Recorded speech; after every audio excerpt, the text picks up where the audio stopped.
I remember it right, 2023, we had a research here that was done in Barangay 106. At isa sa mga resulta, this is about adolescent sexuality and reproductive health. Ito ay mga katotohanan na nanggaling sa mga kabataan na either sila ay nabuntis or sila ay panandaliang o sila ay kasalukuyang buntis during that time. At sa mga punong barangay at barangay council ng Barangay 106, I would just like to na para mas mapabilis pa natin mapalakas ang ating teen center, kailangan po may barangay resolution or ordinance na ipalalabas kayo. Pwede po ba yan? Parang hindi pa ko tayo. Sige, matatapos ako. Hindi pa tagal. Pwede po ba yun? Pwede. So, even although I'm an acting chief of hospital, I'm still Assistant City Health Officer of the City Health Office. So, kung meron po tayong policy development like that of a resolution, magkakaroon po ng ipin yung ating Are we implementing curfew at 10 o'clock? Medyo baka kulang pa. Dahil po, lumabas po talaga doon sa research na yun is that number one, gusto pala ng mga ating mga kabataan na kinakausap sila ng kanilang mga parents. Because for us, hindi pwedeng pag-usapan ng sex. Why? Saan nila gusto kausapin yon? Saan nyo gustong marinig yon? Sa social media. That's why they explore.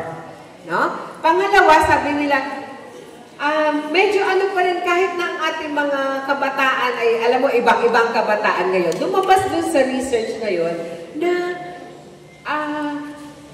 they still want their parents to care for them.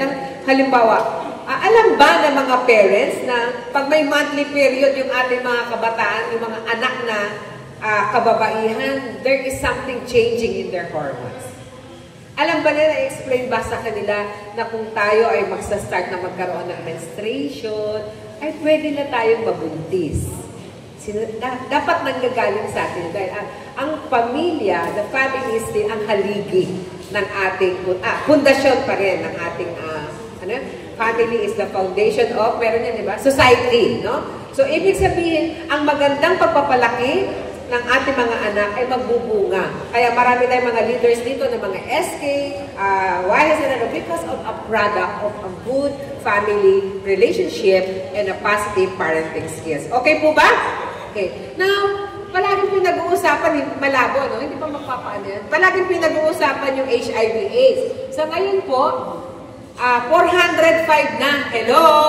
405 na ang confirmed positive with HIV. Ibig sabihin nun, confirmed yan from 1998, I think, to 1994 to 2025. But the alarming thing right now is from January to April of 2025, kasi hindi yan basta nire-report, no? From yung nire-release lang na result is, meron na po tayong 23 to 25. 23 na positive with HIV. Tanong, ang makakasagot, merong premyo. Yung merienda na binigay kanina. Tanong, ano ba ang most common na transmission nitong 25 na kabataan, 23 na kabataan na, hindi pala kabataan, na tao na nag-positive sa HIV/AIDS? Tayo ang nakakaalam. Ano sa palagay nyo? May apat, no? Hindi kasi nakikita. May apat kasi na transmission yung So, tatandaan nyo lang yung tinatawag na ESE. Sige daw, repeat after me. ESE. Kumain na ba kayo? Yeah. Oh, di paano? ESE. 1, 2, 3, go! ESE. Kung may entrance, merong exit. Ha? So, tatandaan nyo yan. Kung saan pumapasok, may lalabasan din. Ba't kayo natatawa? Ha? Lahat ng pinapasukan, pwede magkaroon ng exit. Ganun din sa mga sakit. Pag may entrance, may exit, dyan din nanggagaling ang sakit. Ang COVID, nanggagaling sa mga yan, yung mga respiratory. Pag lumabas sa ating mga bibig, lumabas sa ating mga ilong, pwede ka magkaroon ng respiratory infection. Kaya sinasabi ng mga doktor, pag uubo ka, i-cover mo. Eh, pag nag-LBM ka naman, yan, dyan naman lumalabas sa isang labasan. Eh, pag naman ikaw naiihi sa ibang labasan na liwat, ha? Pero even our skin, may mga labasan din yan. Kaya tatandaan natin yung entrance and exit.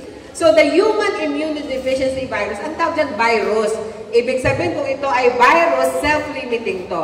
The very good problem, hindi pala problem, ang nakakaulang talaga sa pag-ano ng virus is up to now, no, wala pa talagang nasasabi na gamot sa HIV. Meron tayong mga prophylaxis, meron tayong mga antiretroviral, pero itong antiretroviral, ito na sa mga sintomas na nararamdaman. Pero up to now, wala pa talagang magsabi na makakapag-prevent sa inyo ng virus. Katulad ng sipon. Ha?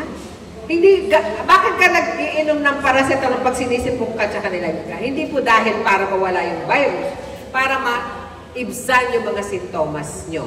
Hello? Are you listening? Yes.